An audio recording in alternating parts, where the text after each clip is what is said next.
All right, guys, this is a continuation, part 2 of the Beast Out of the Sea, Revelation 12:18 through 13:3, and this is from ichthus.com, ICHTHYS.com, the Coming Tribulation Series, part 4. I'm just going to go on from where we left off in part 1, so this is a continuation. I advise you watch that video first.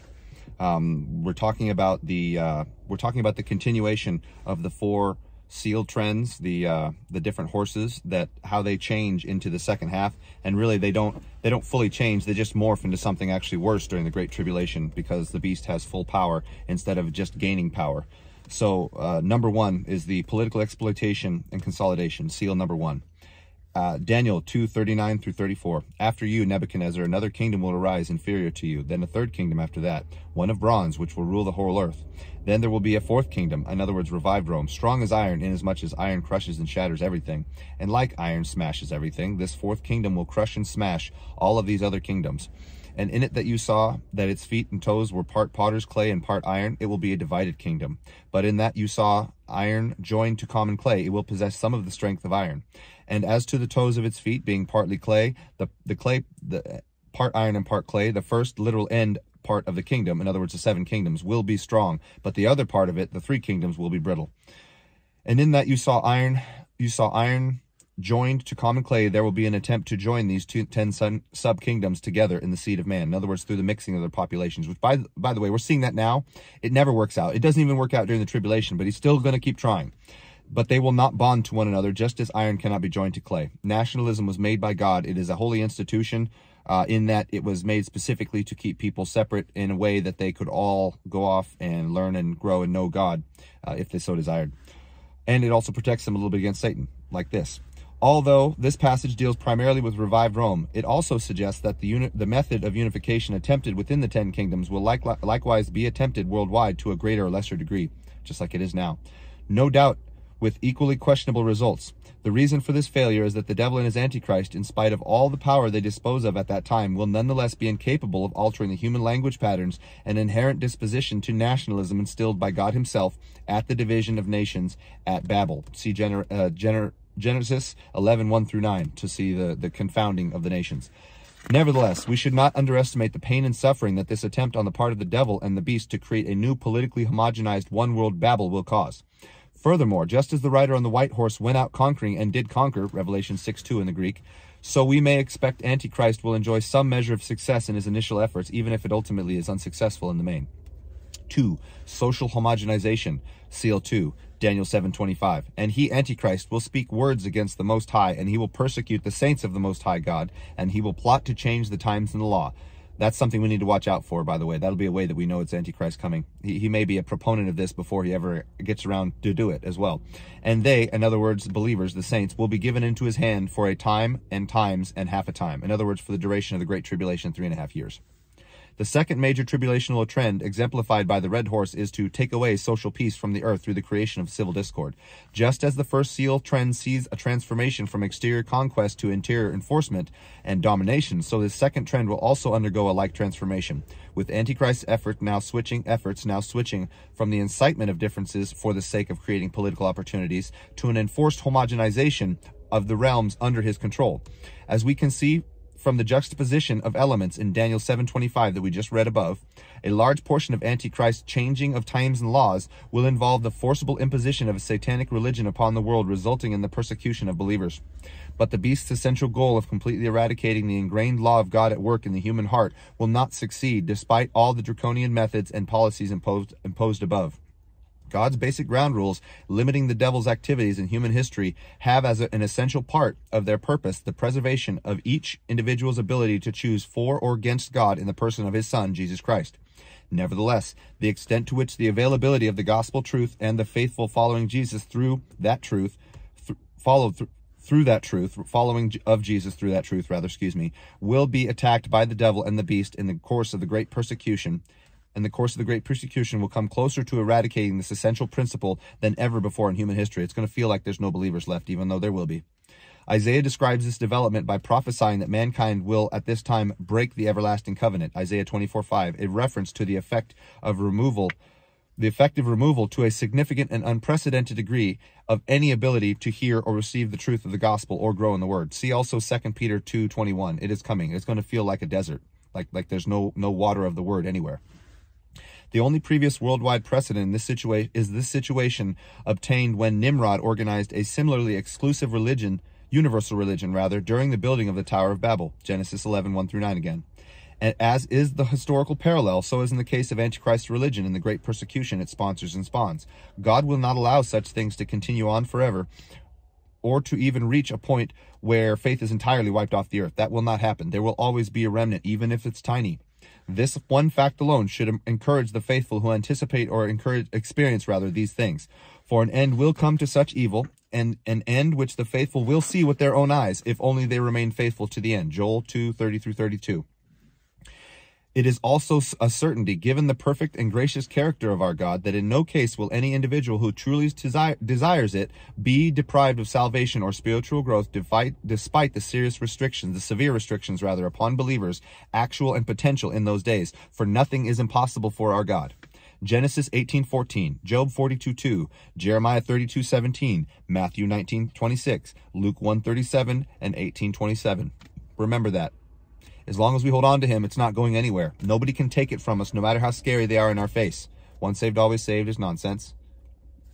The descriptions throughout Revelation of the bulk of humanity at that future time indicate, as we have pointed out before, that mankind during those fateful days will be more hardened and more negative to the truth of the word than ever before in human history, meaning that Satan's progress will be as much a result as an original cause of the evil and apostasy that it will obtain during the Great Tribulation. In part for this reason, the changing of times and laws will go well beyond the religious persecution, with the characteristics of the last days, which this characteristic of the last days is linked in Daniel 7:25 that we read before. The phrase times and law refers to the alteration by Antichrist of customary practices and legal statutes respectively.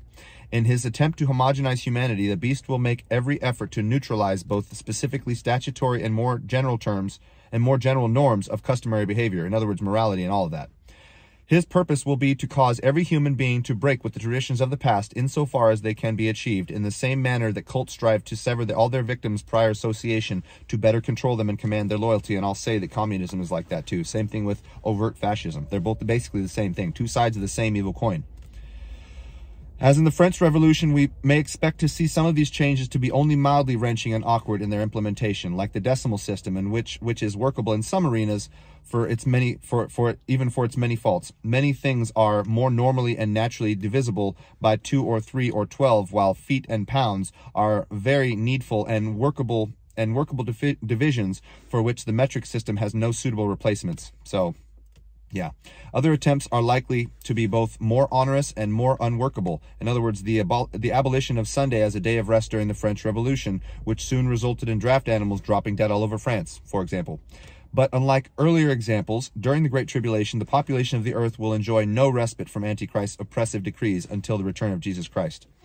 While we may also anticipate in this respect, given Antichrist's adeptness at co-opting others, see Daniel 11:24 and also 11:39, that the biblical parallel we saw in the last installment of this series between the beast and the Seleucid king Antiochus Epiphanes, you guys go see my videos on the Antichrist character and all the likeness that he has to those. I have a number of videos on those. Will apply to some extent to Antichrist's methodology in this area as well. Antiochus Epiphanes, in addition to the prescriptive elements of his regime, also did much to make all the inhabitants of his realm feel like part of one nation despite their disparate ethnic backgrounds. He did so by aggressively spreading Greek culture and institutions throughout his kingdom, as well as being very generous with his favors towards those who enthusiastically and wholeheartedly adopt this policy of cultural homogenization. Antiochus's liberal use of the Greek theater and performance art, Greek military training institutions, specifically the ephebate, Greek coinage and economic standards, and Greek athletics, establishing gymnasiums and palestras throughout his realm, gave his supporters, likewise organized into Hellenic senates and assemblies, both the tangible means of expressing their devotion to this policy as well as the incentive to do so. At the same time, these new institutions became veritable litmus tests for all of those who were reluctant to give up or compromise their traditions in favor of the Greek way, a conflict most clearly seen in Israel prior to Antiochus' persecution of the Maccabean revolt. History provides other examples of ruling elites co-opting useful members of indigenous conquered societies by demanding allegiance to a common cultural norm. In other words, the Roman Empire, the Goths, the British Empire, and in their own special twisted ways, the Nazis and communists. But it is likely that the degree of allegiance and the intrusiveness of the changes demanded by Antichrist party will be beyond anything witnessed. So it's going to be even worse than anything we've seen, people. In all of this, the pattern set in the beast's assimilation of the kingdoms of the empire, the seven-kingdom empire of revived Rome, will provide the model. We cannot say for certain, but it is possible that perhaps probable that the essential core of culture at the heart of this program of homogenization will be that of Babylon, and we can already see the spread of American culture and so many more of its dubious aspects around the world today. If so, we may possibly see that in the prophesied purification of human languages that will be a part of the millennial blessings of the kingdom of the Messiah, a divine reversal of Antichrist's attempt to impose a single tongue upon all the inhabitants of the earth as well. Zephaniah 3:9 is probably going to be English, guys. Our blah blah blah language is already everywhere, so it only stands to reason. Finally, the attempt on Antichrist's part to make the union of peoples within the seven kingdoms as close as possible is certainly apparent in Daniel's prophecy of the great statue, Daniel 2:39 through 43. In that passage, we see beyond any question an attempt to accelerate the process of homogenization through intermarriage. Compare the efforts of Alexander the Great in this regard, and it certainly stands to reason that this pattern will be applied to the entire world during the Great Tribulation, only he will forbid marriage, of course. Coupled with his efforts in regards to social institutions, this attempt to join the entire world together in the seed of man, Daniel 2:43, will be designed to accelerate the breaking down of cultural and social, as well as ethnic and nationalistic distinctions and political establishments. The better to further Satan's ultimate plan of eliminating any opportunity or place for faith by making the practice of following God stand out in stark relief against an otherwise undifferentiated and homogeneous backdrop of satanic allegiance. Number 3, economic exploitation, seal 3. And through the same, Daniel 11:24, and through the same seductive methods, he will enter the strongest provinces, in other words, the seven nations of the empire, revived Rome, and will do what neither his fathers nor their fathers have done. He will distribute plunder, spoil, and riches to his followers, and will afterward plot against the remaining powers, in other words, the three sub-coalitions of the Southern Alliance, but will wait for an opportune time.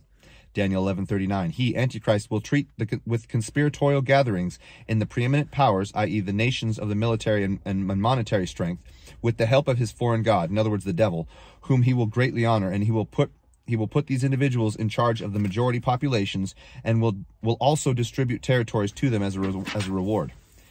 In company with the description of the third horseman in Revelation 6:5 through 6, covered in part 2b, which again, we're going to go over the horse trends here pretty quick, and the description of the mark of the beast and its economic consequences in Revelation 13:11 through 8. We're going to go over that next. These verses give us a taste of how Antichrist will administer his realm worldwide in terms of economics.